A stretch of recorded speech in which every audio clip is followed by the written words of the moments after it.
আমাদের ভালো লাগাতে সকলকে অনেক অনেক অনেক স্বাগত জানিয়ে আমার আজকের গল্প আরম্ভ করছি। আজকের গল্প ভাঙা গড়ার খেলায়। গল্পটি তাহলে শুরু করি। স্যার, আমার আপনাকে ভালো লাগে খুব, শটান বলে বসলো আমার ছাত্রী রুবি। শুনে অবাক হলাম আমি।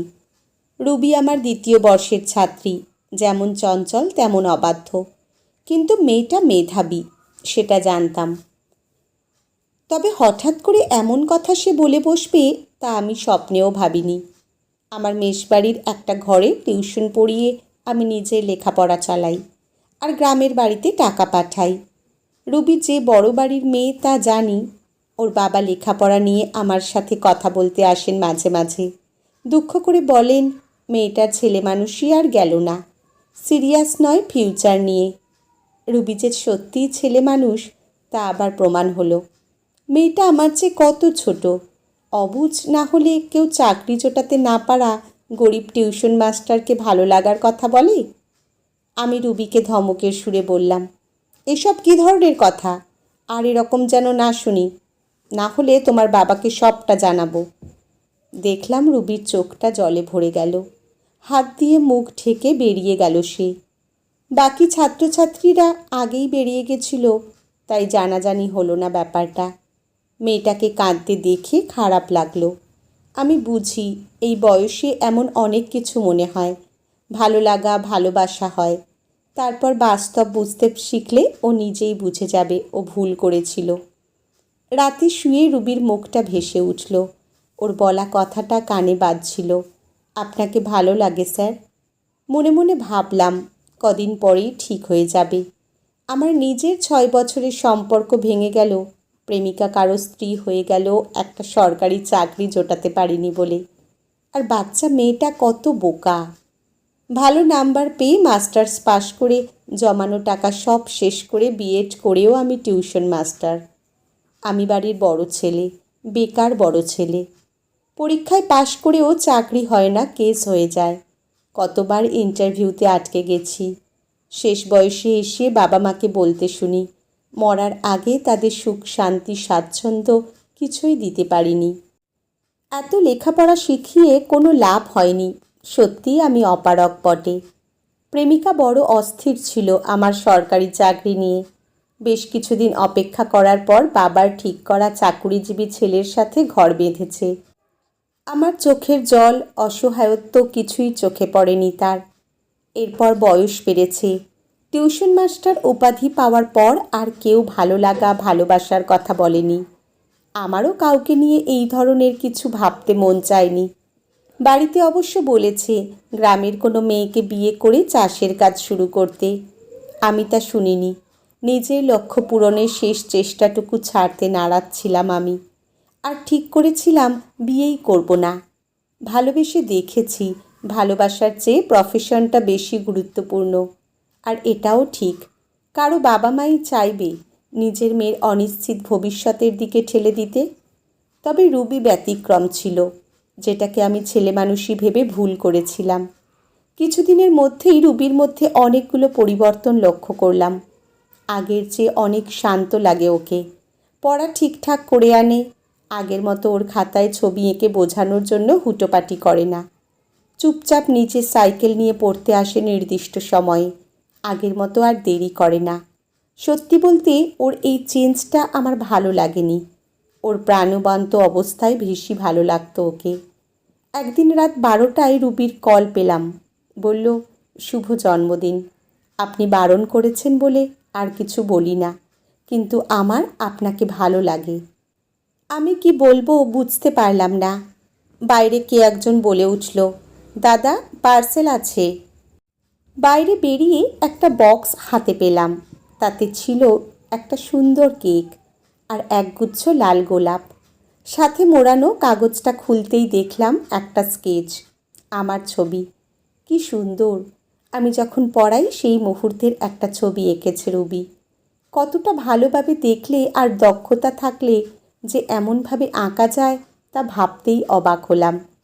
আজ বহু বছর পর আমাকে আমার জন্মদিনটা মনে করিয়ে দিল কেউ। ভাবতেই মনটা ভালো হয়ে গেল। কেকটা খুলে দেখলাম আমার পছন্দের ফ্লেভারের। পাগলিটা কিভাবে জানলো কি জানি। কেকটা একটু খেয়ে তুলে রাখলাম পরের দিন স্টুডেন্টদের দেব বলে। এরপর পড়ানোর সময় প্রায় দেখতাম রুবি আমাকে দেখছে। চোখে চোখ পড়তেই লজ্জা পেয়ে যেত। আমিও ওর মিষ্টি ফর্সা মুখটার দিকে তাকিয়ে ভাবতাম কি দেখে আমাকে ভালো লাগলো ওর। আর বুঝতাম ধীরে ধীরে আমিও ওর মায়ায় জড়িয়ে পড়ছি। একটু একটু করে আমার মন জুড়ে ছড়িয়ে পড়ছে রুবি। আমার শত চাওয়াতেও আটকাতে পারলাম না মনকে। এইভাবে আরও একটা বছর কেটে গেল। সেদিন রুবিদের ব্যাচে লাস্ট ক্লাস ছিল। মনটা বিষাদে ভরে ছিল আমার। দেখলাম রুবির চোখ ছলছল করছে। শেষ ক্লাসে পরীক্ষার যাবতীয় প্রশ্ন বুঝিয়ে শেষ করলাম ক্লাস। দেখলাম রুবি শুধু আমার দিকেই তাকিয়ে আছে। একে একে সবাই বাড়ি চলে গেল। সেদিন রাতে ঘুম এলো না আর চোখে। জেগে ভাবছিলাম অনেক কিছু। হঠাৎ বেজে উঠল ফোনটা। তাকিয়ে দেখলাম রুবির কল। আপনি আমাকে ভুলে যাবেন তাই না? ভুলে তো তুমি যাবে, লেখাপড়ার চাপ আরও বাড়বে। তবে তোমার ছেলে মানুষগুলোকে মিস করব। আচ্ছা, কাউকে ভালোবাসা কি অন্যায়? মোটেই তা নয়, কিন্তু কাকে ভালোবাসার কথা বলছো সেটা ম্যাটার করে। কল্পনা আর বাস্তব এক নয়। আমি কি আপনার যোগ্য নই? না, আমি তোমার যোগ্য নই সমাজের চোখে। এমন কেন বললেন? আমার পরিচয় কি জানো? গরিব টিউশন মাস্টার। কারো বাড়ির লোক এমন কারো সাথে সম্পর্ক মেনে নেবে? কিন্তু ভালো থাকাটা আসল। ভালো থাকতে গেলে ভালোবাসার সাথে সামর্থ্যটাও দরকার। সামর্থ্য মানে টাকা। আমার সেটা নেই। আজ নেই, ভবিষ্যতে হবে। আমার সে সম্ভাবনা নেই বললেই চলে। চাকরি পাওয়ার বয়স শেষ হতে চলেছে। আমি চাকরি করলেই তো এক ব্যাপার হবে, দুজনের দিব্যি চলে যাবে। সত্যি তুমি ছেলে মানুষ, তুমি আমার দায়িত্ব নেবে? না, দুজনে দুজনের দায়িত্ব নেব। আমাকে 2 বছর সময় দিন। আমার জন্য অপেক্ষা করতে পারবেন? 2 বছরে একটা চাকরি জোগাড় করতে পারবে? চাকরির বাজার যে খারাপ। চেষ্টা করব প্রাণপণ। আমি আপনার সাথে থাকতে চাই। আচ্ছা, তাই হোক। 2 বছর পর আমাদের আবার দেখা হবে। সেদিন চাকরিজীবী হওয়ার পরেও যদি তোমার আজকের বলা কথাগুলো নর্মাল মনে হয় তো আমি সানন্দে রাজি। দিন এগিয়ে চলল। রুবির চেষ্টা দেখে মুগ্ধ হলাম আমি। পাগলের মতো পড়ে মেয়েটা। মাঝে মাঝে কথা হয় আমার সাথে। পড়াশোনার কোনো প্রশ্ন থাকলে জিজ্ঞেস করে। একবারের জন্য আমাদের সে রাতের বেলা কথা উচ্চারণ করেনি সে। একটার পর একটা পরীক্ষা পাশ করতে থাকে সে। আমি ভাবি এই জগতে সত্যি এমন মানুষ ছিল। 2 বছর কেটে গেছে। গঙ্গার ঘাটে বসে আছি আমি। পাশে এসে ধপ করে বসল রুবি। হতাশ গলায় পড়ল, পারলাম না আমি। আমি মাথায় হাত বুলিয়ে বললাম, পারলে না বলে যে পারবে না এমনটা তো নয়, লেগে থাকতে হবে। আপনি আর আমার জন্য অপেক্ষা করবেন না তাই না? ইচ্ছে তো করছে না, কিন্তু অপেক্ষা করতে হবে। কারণ তুমি চাকরি করে বেকার ছেলের দায়িত্ব নিতে চাইলেও আমি চাই স্বাবলম্বী অবস্থায় তোমাকে পেতে। আমি চাকরি পেয়েছি অনেক অপেক্ষার পর। এবার তোমার টার্ন। তবে মনে হয় না খুব বেশি দিন অপেক্ষা করতে হবে, কারণ তুমি আমার চেয়ে অনেক বেশি মেধাবী। খুব তাড়াতাড়ি তোমার বাবার সাথে কথা বলবো, দেখি উনি মেনে নেন নাকি। রুবি আমাকে শক্ত করে জড়িয়ে ধরল। আমারও ওকে ছাড়তে ইচ্ছে করছিল না একটুও। এই স্বার্থের জগতে এখনও কিছু মানুষ স্বার্থহীনভাবে ভালোবাসে। সে ভালোবাসাটা একদম খাতহীন। এরকম মানুষগুলোকে আগলে রেখে আপন করে নিতে পারলেই জীবন সুন্দর। আজকের গল্প এখানেই সমাপ্ত।